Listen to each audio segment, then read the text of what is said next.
Hello everyone.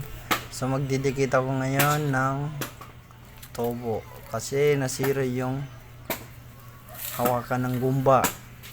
So para maganda yung pag bumba ng misis ko dyan, ayusin ko para maayusin din yung paggamit niya.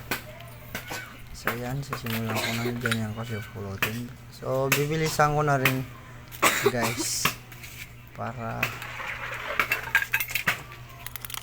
makita nyo. So huwag kalimutan mag-iwan ng bakas, like and share kasi para pare-pareho tayong aangat. Kailangan magtulong-tulungan tayo. Ako kasi wala akong pinipili, lahat ng niyayakap ko. Kaya sa baba ka ngayon guys, magyakapan tayo.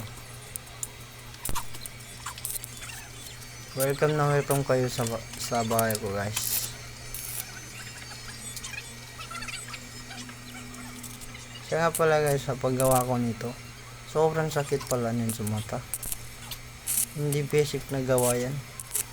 Hindi kasi ako nakasalamin dyan, pero kinaya ko na rin. Kasi na-experience ko yung sarili ko. Yan, sa nagpapasalamat na rin ako sa mga kuya ko at saka siguro sa tatay ko na rin natutunan to. Kaya ginawa ko na lang yun, tinatrabaho ko na yun. Kahit tinatamad yung mga kaibigan ko, ako na lang nagdikit. Sabi ko baka kaya ko rin, kaya ko nga nilagay. So wala pa lang masama pag subukan mo. Kaya lahat ng gawin kailangan subukan para masasabi mo na ganun pala yun. So hindi ko po masasabing easy lang yung pagdikit niya. Okay na yan, let's go.